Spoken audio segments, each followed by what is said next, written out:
So guys, जैसा कि हमने पिछले एपिसोड में देखा कि गार्डियन युआन किंग शियाओ को चालाकी से ताइचू एशियन माइन में भेज दिया था, जहां पहले से ही कई सारे गुलाम फंसे हुए थे, क्योंकि कोई भी 10 सालों से पहले उस जगह से निकल नहीं सकता था। ताइचू एशियन माइन एक खतरनाक खदान थी जो अनगिनत युगों से इस दुनिया में मौजूद थी, जिससे उस जगह पर कई सारे खजाने छिपे हुए हैं। कई सारे लोगों ने वहां जाने की कोशिश की, पर उस जगह पर जिंदा लाशें मौजूद थी जिन्होंने वहां आने वाले सभी लोगों को मार दिया, और वो जिंदा लाशें अभी भी वहीं घूम रही थी। शियाओ की मेरिडियन से भी ब्लॉक कर दी गई थी, जिससे वो बाहर नहीं निकल सकता। पर तभी वांग फैमिली का एक एल्डर कैटफिश वहां आया, जो सभी लोगों को अवसर देना चाहता था, ताकि जो कोई भी एक व्यक्ति माइन में प्रवेश करके स्टोन ऑफ लाइफ को लेकर आएगा, वो उसे अपना गेस्ट बनाएगा। शियाओ ने इसमें दिलचस्पी जताई और वो उस ताइचू एशियन माइन के गहरे इलाके में आ गया। रास्ते में उसे कई सारे खतरों का सामना करना पड़ा, पर फिर वो एक इमोर्टलिटी पुल में पहुंचा, जिससे उसके सारे जख्म सही हो गए थे और वो उस इमोर्टल वाटर से ही अपनी बॉडी को रिफाइन करने लग गया था।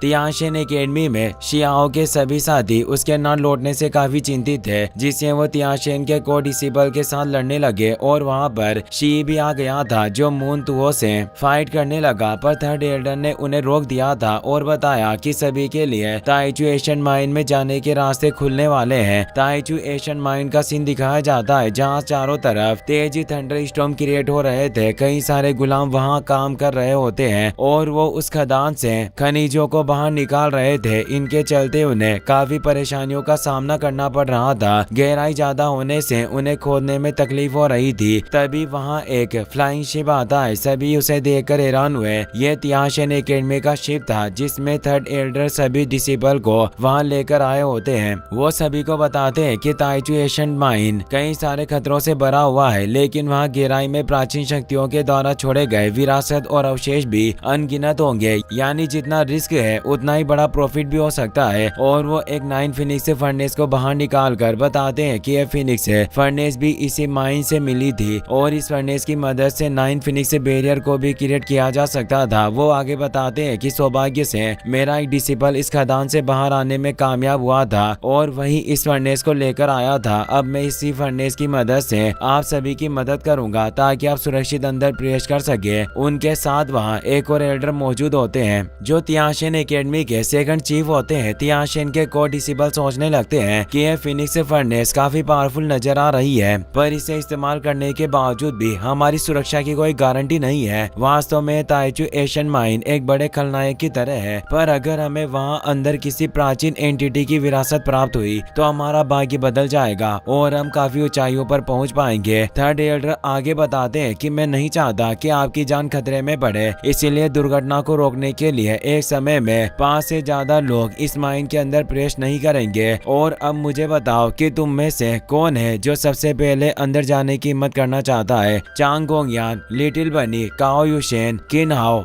चारों वही मौजूद थे, इसीलिए वो जल्दी से आगे आ जाते हैं और रेस्पेक्टफुली कहते हैं कि एल्डर हम चारों इस लीड को लेने के लिए तैयार हैं और पहले अंदर प्रवेश करेंगे। थर्ड एल्डर भी इस बात से सहमत होते हैं, पर वहाँ मौजूद यूलिंग ऐसा नहीं चाहती थी, क्योंकि वो सोचती है कि अगर वांग अभी भी जिंदा हुआ तो ये लोग उसे बचा लेंगे। इसीलिए वो खुद अब आगे आ जाती है और थर्ड एल्डर से कहती है कि जरा रुकिए, अभी तक कई सारे तियानशेन एकेडमी के डिसिबल हेवनली गॉड रियल्म में नहीं पहुंचे हैं। आखिर उन्हें पहले जोखिम में कैसे लेने दे सकते हैं, इसीलिए मैं पहले जाकर उस जगह को एक्सप्लोर करना चाहती हूँ। लिटिल बनी कहती है कि चुड़ैल, तुम इतनी दयालु बनने का ढोंग क्यों कर रही हो। पर तभी चारों डिसिबल आगे आ जाते हैं जो यूलिंग के साथ जाना चाहते थे। सेकंड चीफ को उन पांचों की पावर ज्यादा लगती है, इसीलिए वो थर्ड एल्डर से बोलते हैं कि ये स्टूडेंट मजबूत नजर आ रहे हैं, इसीलिए इन्हें अंदर भेजना और ज्यादा सुरक्षित रहेगा। थर्ड एल्डर भी इस बात को मान लेते हैं और उस फिनिक्स फर्नेस को यूलिंग को सौंप देते हैं, जिससे वो काफी खुश होती है। काओ युशेंग देखता ही रह जाता है और अब यूलिंग उस फर्नेस को अपने पास रख लेती है। उनकी 5 डिसिबल की स्पिरिचुअल पावर से वहां उनके सोल एनर्जी बॉल क्रिएट हो गई थी, जिससे उनकी कंडीशन का पता लगाया जा सकता था। और अब वो पांचों डिसिबल ताइचू एशियन माइन के अंदर चले जाते हैं। थर्ड एल्डर ने उन सोल लैंप को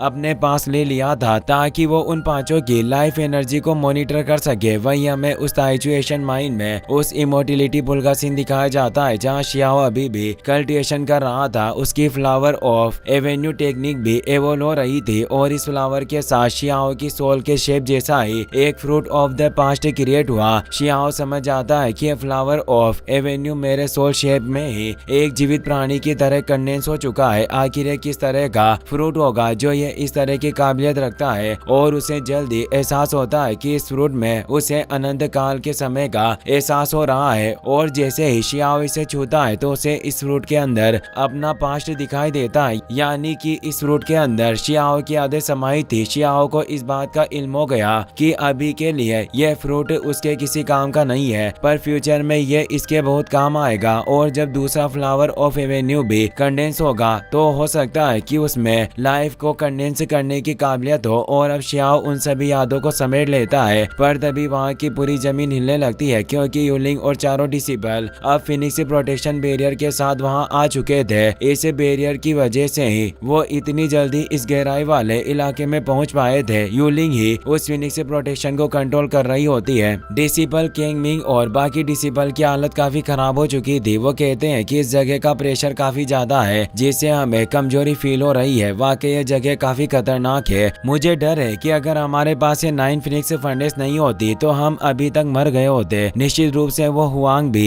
अभी तक जिंदा नहीं बचा होगा। यूलिंग कहती है कि अगर हमें उस हुआंग की बॉडी मिली तो मैं निश्चित रूप से अपने हाथों से ही उसे राख में बदल दूंगी ताकि कोई सबूत ना रहे। और वो लिटिल बनी भी मुझे काफी परेशान करती है, इसीलिए वक्त आने पर मैं उसे भी सबक सिखाऊंगी। तभी वहाँ शियाओ की आवाज आती है। वो बोला कि क्या तुम लोग मेरी मदद के लिए आए हो ताकि मैं ज्यादा ट्रेजर हासिल कर सकूं। वो पांचों काफी डर गए जिससे उन्होंने अपनी दूरियां कम कर ली और एकजुट होकर सामना करने का फैसला किया। पर जब आगे से स्मोक हटी तो तेज थंडर के साथ शियाओ सामने आता है। यूलिंग हैरान रह गई और बोली कि वांग आखिर तुम अभी भी जिंदा कैसे हो सकते हो। शियाओ अपने ओरा को फैलाता है। यूलिंग की नजर जब उस लॉन्गेविटी पुल पर जाती है वो गुस्से में बोलती है कि वांग आखिर तुम्हारे इस तरह सुप्रीम लेवल के खजाने को छूने की हिम्मत कैसे हुई। और वो अपने साथियों से कहती है कि जल्दी से इस पर अटैक करो और इसे एक मैजिक मेडिसिन में रिफाइन कर दो। शियाओ बोलता है कि मैं नहीं जानता कि आखिर मैजिक का इस्तेमाल कैसे किया जाता है। मैं देखना चाहता हूँ कि आखिर तुम्हारा मैजिक कितना कुशल है। वो पांचों अपनी पावर के साथ उस 9 फिनिक्स फर्नेस को एक्टिवेट करते हैं जिससे 9 फिनिक्स से बाहर आ जाती है जो एक साथ शियाओ पर हमला करने के लिए आगे बढ़ी। शियाओ अपने वान ली तुओ ट्रेजर को बाहर निकाल कर उससे ड्रैगन किलिन फिनिक्स और कई सारे मिथिकल क्रिएचर को बाहर निकालता है जो उन फिनिक्स पर हमला करना स्टार्ट कर देते हैं और उन्हें कच्चाई चबाकर निगल जाते हैं। इससे तेज स्पॉट हुआ और उस फिनिक्स फर्नेस में भी क्रैक उत्पन्न हो गया था जिसे अब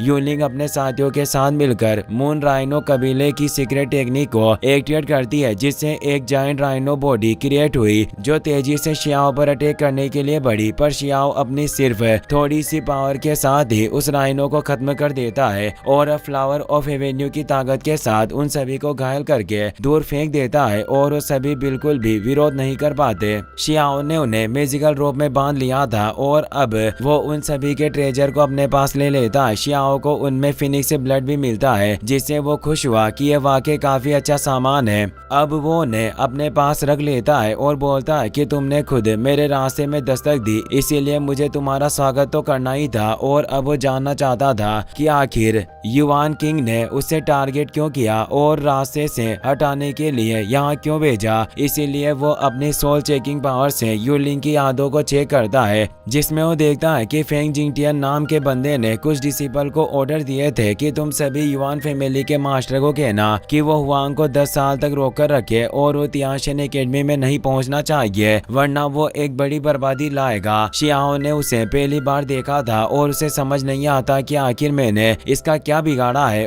और इस फिनिक्स फर्नेस के वहां आने से एक डिवाइन स्टेचू की जगह पर एक फ्लेम प्रज्वलित होने लग गई थी और वो फिनिक्स फर्नेस भी ऊपर आ गई थी। थर्ड एल्डर परेशान होते हैं कि वो डिसिपल वापस नहीं लौट पाए, पर उन पांचों की आत्माएं बुझी नहीं है, यानी वो अभी भी जिंदा है। और अब वो स्थिति का पता लगाने के लिए उस फिनिक्स फर्नेस के साथ पांचों डिसिपल को अंदर भेजते हैं। वो पांचों डिसिपल देखते हैं कि उनके साथी बंदी बंधे हुए हैं और बेहोश है, जिससे वो हैरान रह गए कि आखिर कौन है जो तियानशेन एकेडमी के डिसिपल को चोट पहुंचाने की हिम्मत कर रहा है। शियाओ सी मोटिलिटी पुल में स्नान कर रहा था। वो बोलता है कि मैं बकवास की बातें करने में काफी आलसी हूँ, मैं सिर्फ काम की बातों पर ध्यान देता हूँ। अगर तुम लोग अपनी जान बचाना चाहते हो तो अपने ट्रेजर छोड़कर यहाँ से निकल जाओ और सब कुछ ठीक हो जाएगा। तो हंसते हुए कहता है कि लड़के तुम अभी तक गॉड रियल्म में भी नहीं पहुंचे हो और इतनी बड़ी बातें करने का साहस करते हो, और अब वक्त आ गया है कि हम तुम्हें तुम्हारी औकात दिखाएं। और वो फिनिक्स फर्नेस को एक्टिवेट करके शियाओ पर अटैक करते हैं, पर शियाओ एक नजर में ही उन्हें दूर कर देता है, जिससे थर्ड एल्डर को भी पता चलता है कि उन पर हमला हुआ है और वो पांचों डिसिबल भी बेहोश हो गए। शियाओ ने उन्हें भी बंदी बना लिया था और अब वो एक और डिसिबल की यादों को भी चेक करता है, जिसमें भी उसी फेंग जिंगटियन की यादें थी, और अब